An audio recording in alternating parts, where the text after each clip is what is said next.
A huge issue in the last 8 years has been the increase in property taxes. Well, home values and prices have plummeted. Ag values and assessments remain high. What would you tell farmers to expect their property tax situation to look like under your administration? One of the most important issues that people face right now, the $3 billion increase in property taxes in the last 8 years. This is one of the things that I think is a sharp contrast between DFLers and Republicans in the race for governor.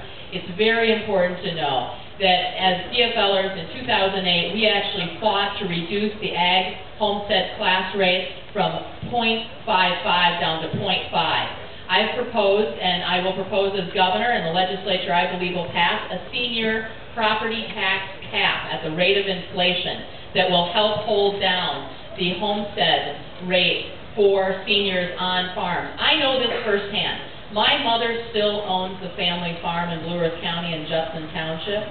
I know this because my mother also owns my father's family farm in Nicollet. I know that this is one of the most important things that people face. It's why we also try to do some other things to help farmers, like dairy investment tax credits and others, to make sure that we can have strong production agriculture in the state.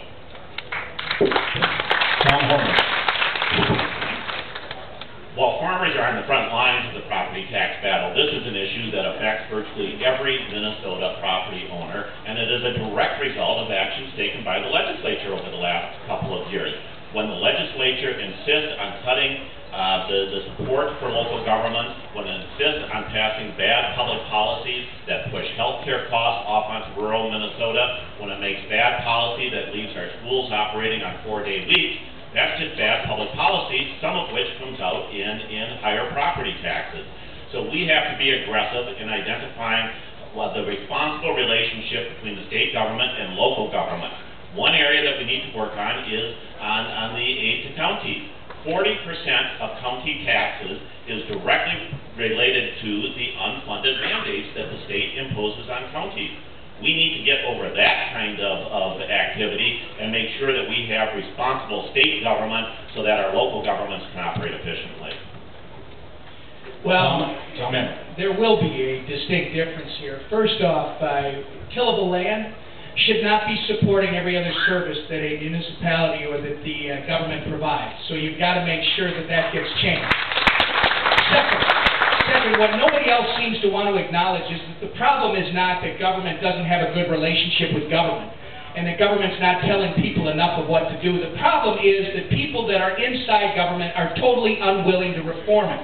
Reduce the size of it, get rid of the bloat and the excess, start to put people back in charge of their own opportunities. Let farmers make decisions that benefit their farm and their family instead of having government constantly showing up with more bureaucrats every day, by the way, looking down at your broken tile and saying after 3 weeks after you fill out that permit request, they come out and look down and say, yep, your tile's broken, you can fix it. We don't need that kind of government.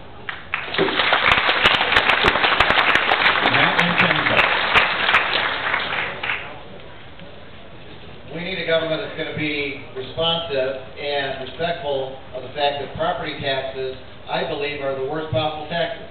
They're not based on the ability to pay. They hurt our farmers and producers more than any other because, of course, you rely on land. And so taxes on land, if crop prices go down, you still get hit hard. When you have a medical crisis, and of course the average farm family has a $5,000, $10,000 deductible on your health insurance, your property taxes go up, you get hit with a medical crisis, you get hurt. Now there's folks that say, oh, no new taxes. Well, you know what no new taxes is meant? No new taxes is meant that it gets shifted onto you. It's meant that it trickles down on the property taxes. And the wealthiest in our state aren't paying the same percentage of taxes as you are, and that's unfair. And fees go up as well, 65% over the course of the last 7 years.